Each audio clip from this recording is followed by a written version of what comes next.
மும்பையில் ஒரு பள்ளிவாசலில் ஜும்மா அன்று பள்ளிவாசல் இமாம் ஒரு அறிவிப்பு செய்தார். நீங்கள் எல்லாம் உள்ளே வந்து தொழுகைக்கு அமர்ந்துள்ளீர்கள். ஆனால் வெளியே நிறைய பேர் வெயிலில் அமர்ந்து தொழுகை தொழுகின்றார்கள். ஆகவே இங்கு வந்திருக்கும் அனைவரும் உங்களால் இயன்ற பொருளாதார உதவியை இந்த பள்ளிவாசலுக்கு அளித்தால் அந்த பணத்தை கொண்டு பெரிய ஒரு ஷெட்டு போடப்படும். அவர்களும் வெயிலில் இருந்து பாதுகாக்கப்படுவார்கள் என்று அறிவிப்பு செய்தார். அப்போது ஜும்மா முடிந்தவுடன் ஒருவர் வந்தார். வந்தவர் கிழிந்த ஆடையுடன், காலில் செருப்பு இல்லாமல், அவர் மனைவி தலையில் போட்டிருக்கும் துணியில் 10க்கும் அதிகமான கிழிசல்களுடன் அவர் வந்தார். ஆண் நபர் அணிந்திருக்கும் சட்டையில் நிறைய அழுக்கும் கிழிசலும். வந்தவரும் மோதினாரிடம், உங்களுடைய பள்ளிவாசல் இமாமை காண வேண்டும் என்றார். அதற்கு அந்த மோதினார் கேட்டார், ஏன், எதற்கு, ஏதாவது உதவி கேட்டு கலெக்ஷனுக்காக வந்திருக்கிறாயா?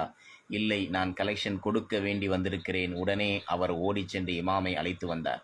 இமாம் வந்தவுடன் இவரை பார்த்து அவர் இவருடைய நிலையை கண்டு என்ன விஷயம் என்று கேட்டார். அப்போது அவர் சொன்னார், இமாம், நீங்கள் பள்ளிவாசலில் அறிவித்ததை நான் கேட்டேன். நான் அந்த செலவினத்திற்காக பணத்தை கொண்டு வந்திருக்கின்றேன் என்றார். அப்போது இமாம், நீங்கள் என்ன தொழில் செய்கிறீர்கள் என்று கேட்டார். அவர் சொன்னார், ரோட்டில் கிடக்கும் குப்பைகளை பொறுக்கி நான் விற்கின்றேன். என் மனைவியும் என் மக்களும் என்னுடனே இருக்கிறார்கள். நாங்கள் 5 வருடங்களாக இந்த பணத்தை சேமித்து வைத்திருக்கின்றோம். என் மனைவியின் ஆசை ஒரு வீட்டை கட்ட வேண்டும் குழந்தைகளுக்காக என்று சேமித்தோம்.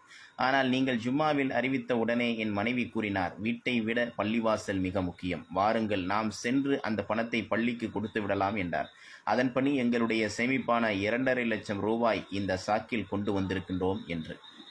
உடனே இமாம் அவரை அமர வைத்து டீ, தண்ணீர் எல்லாம் கொடுத்து பள்ளிவாசனுடைய அனைத்து பொறுப்பாளர்களையும் உடனே கூப்பிட்டார். இமாம் கூறினார், இதோ இவர் ரோட்டில் வாழ்ந்து வருகிறார். இவர்கள் குப்பை பொறுக்கி விற்ற சேமித்த 2.5 லட்சத்தை பள்ளிக்கு கொடுக்க வேண்டி வந்திருக்கிறார்கள். இப்பொழுது நீங்கள் எல்லாம் எவ்வளவு தரப்போகிறீர்கள் பள்ளிவாசலுடைய செட்டு போடுவதற்கு என்று இமாம் கேட்டார்.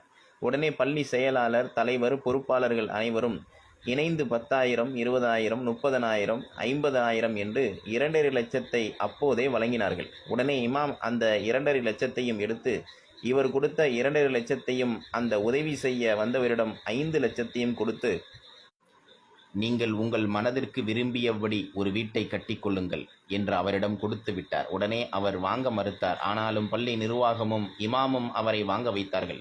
அப்போது அவர் அழுது கொண்டே இருந்தார். அப்போது நிர்வாகிகள் கேட்டார்கள், நீங்கள் ஏன் அழுகிறீர்கள்? இல்லை, உங்களைப் போல் பல பள்ளிவாசலில் நான் பயான் கேட்டிருக்கிறேன்.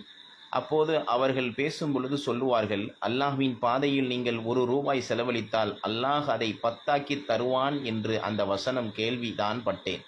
ஆனால் இன்று உண்மையாகிவிட்டது என்றார். அதை நினைத்ததால் அழுதேன் என்றார். அல்லாஹ்வின் கருணை எவ்வளவு மிகப்பெரியது என்று நிர்வாகிகளும் கண்கலங்க அவரை அனுப்பி வைத்தனர்.